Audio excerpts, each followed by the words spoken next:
Assalamualaikum warahmatullahi wabarakatuh. Ketemu lagi dengan saya Heni Sulistiawati. Kali ini saya akan membahas mengenai tugas manajemen hubungan industrial.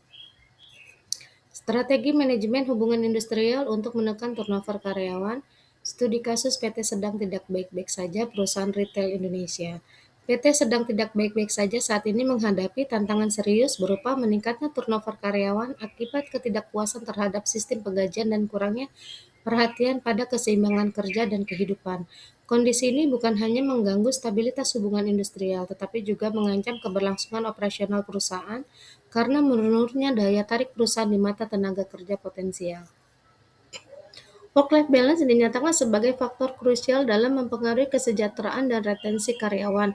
Sementara ketidakseimbangan antara tuntutan pekerjaan dan kehidupan pribadi dapat memicu stres, kelelahan, dan akhirnya niat untuk berhenti kerja. Kausalitas tersebut tidak selalu memberikan efek langsung. Perusahaan dapat mencegah masalah hubungan industrial seperti pada kasus ini dengan membangun sistem hubungan kerja yang adil, transparan, dan komunikatif sejak awal. Seperti satu, dengan memperkuat komunikasi dan mekanisme keluhan. Bentuk forum bipartit atau LKS bipartit yang aktif untuk dialog rutin antara manajemen dan perwakilan pekerja guna membahas isu gaji, beban kerja, dan kebijakan baru. Sediakan saluran keluhan yang jelas, kotak saran anonim, hotline HR, town hall meeting, dan pastikan setiap keluhan ditindaklanjuti dengan cepat dan terbuka. Yang kedua, dengan memperbaiki sistem kompensasi dan karir. Lakukan review struktur gaji dan tunjangan agar kompetitif dengan pasar, transparan, dan selaras dengan beban kerja serta kinerja karyawan. Susun jalur karir dan program pengembangan yang jelas sehingga karyawan melihat prospek jangka panjang di perusahaan yang terbukti menurunkan niat untuk keluar. Selanjutnya yang ketiga yaitu dukung work-life balance. Terapkan kebijakan jam kerja yang wajar, pengaturan lembur yang ketat, dan bila memungkinkan opsi kerja fleksibel untuk mengurangi kelelahan dan burnout. Bangun budaya yang menghormati batas waktu kerja dan waktu pribadi termasuk edukasi manajer agar tidak menuntut respon di luar jam kerja kecuali keadaan darurat. Yang keempat, dengan libatkan serikat pekerja dan pemerintah. Ajak serikat pekerja sebagai mitra dialog dalam perumusan peraturan perusahaan, perjanjian kerjasama, dan kebijakan perubahan sistem penggajian. Selaraskan praktik hubungan industrial dengan pedoman pemerintah seperti prinsip hubungan industrial Pancasila dan peraturan ketenagakerjaan yang berlaku untuk mencegah perselisihan hukum. Dalam kasus PT sedang tidak baik-baik saja, peran serikat pekerja dan manajemen dalam menciptakan lingkungan kerja yang kondusif memainkan peran saling melengkapi, terutama dengan mengatasi masalah penggajian, work-life balance, dan citra perusahaan yang memicu turnover. Kolaborasi keduanya melalui negosiasi perjanjian kerjasama menjadi kunci untuk membangun hubungan industrial harmonis. Dalam hal ini peran serikat pekerja yaitu satu, menjadi wadah aspirasi dan keluhan karyawan.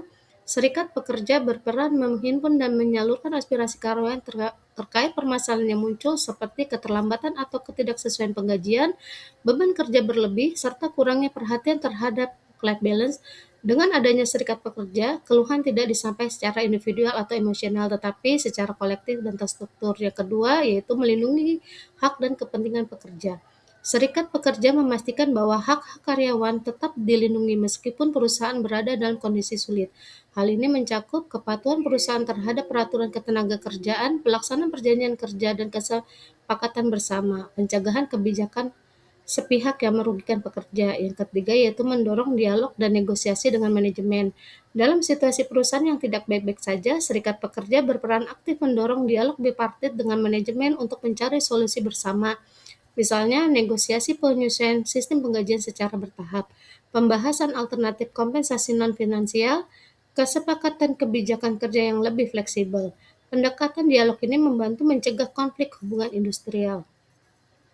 Selanjutnya, yang keempat yaitu menjaga stabilitas hubungan industrial. Serikat bekerja berperan menjaga kondusivitas lingkungan kerja dengan menghimbau karyawan agar tetap profesional dan memahami kondisi perusahaan. Selama manajemen menunjukkan itikat baik, hal ini penting untuk menekan risiko mogok kerja, demonstrasi, atau peningkatan turnover. Yang kelima yaitu menjadi pengawas dan mitra kritis manajemen. Serikat pekerja tidak hanya sebagai penuntut tetapi juga mitra kritis yang mengawasi kebijakan manajemen agar tetap adil dan manusiawi.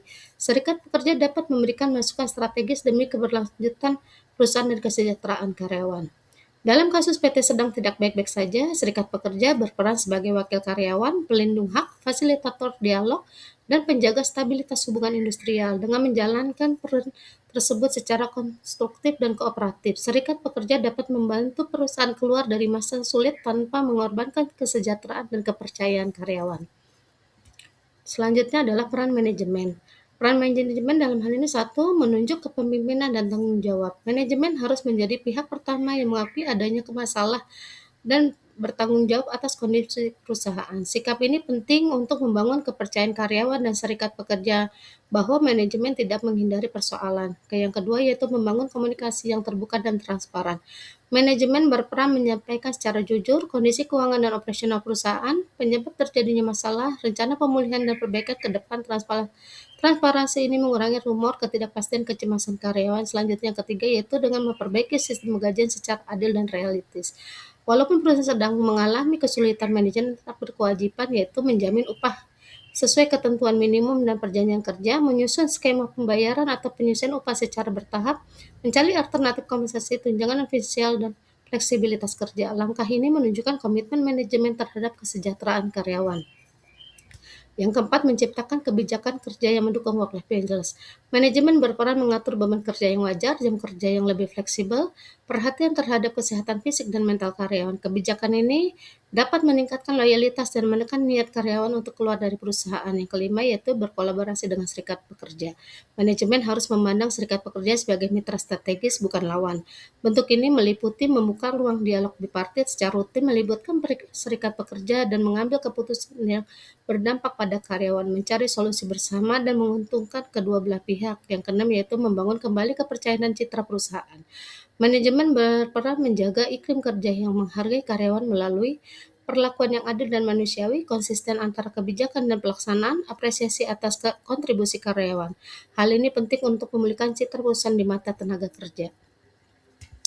Kasus PT sedang tidak baik-baik saja menunjukkan bahwa keberhasilan perusahaan dalam menghadapi kondisi sulit sangat ditentukan oleh kualitas manajemen hubungan industrial yang dijalankan. Permasalahan seperti ketidakpuasan terhadap sistem penggajian, terganggunya work-life balance, serta menurunnya citra perusahaan tidak dapat diselesaikan secara sepihak, melainkan membutuhkan kerjasama yang kuat antar manajemen dan serikat pekerja. Hubungan industrial yang sehat bukan hanya berfokus pada kepentingan ekonomi, tetapi juga pada aspek keadilan, komunikasi, dan keberlanjutan hubungan kerja. Rekomendasi kebijakan berbasis praktik terbaik dalam manajemen hubungan industrial menekan pentingnya dialog bipartit yang berkelanjutan, transparansi kebijakan, serta keterlibatan serikat pekerja dalam pengambilan keputusan melalui komunikasi yang terbuka dan jujur. Manajemen dapat membangun kembali kepercayaan karyawan, sementara serikat pekerja dapat berperan sebagai mitra strategis yang membantu menjaga stabilitas dan kondusivitas lingkungan kerja. Kebijakan penggajian yang adil dan realistis serta dukungan terhadap keseimbangan kerja dan kehidupan pribadi akan meningkatkan kepuasan serta loyalitas karyawan. Selain itu, penguatan kepemimpinan yang etis dan humanis serta pengelolaan konflik yang sistematis menjadi kunci dalam mencegah perselisihan hubungan industrial yang berlarut-larut. Dengan menerapkan kebijakan-kebijakan tersebut secara konsisten, perusahaan tidak hanya mampu menekankan tingkat turnover karyawan, tetapi juga membangun budaya kerja yang positif dan berkelanjutan. Oleh karena itu, manajemen hubungan industrial yang berbasis praktik terbaik merupakan fondasi penting bagi pemulihan dan keberlangsungan PT sedang tidak baik saja di masa depan. Demikian pemaparan dari saya. Terima kasih. Wassalamualaikum warahmatullahi wabarakatuh.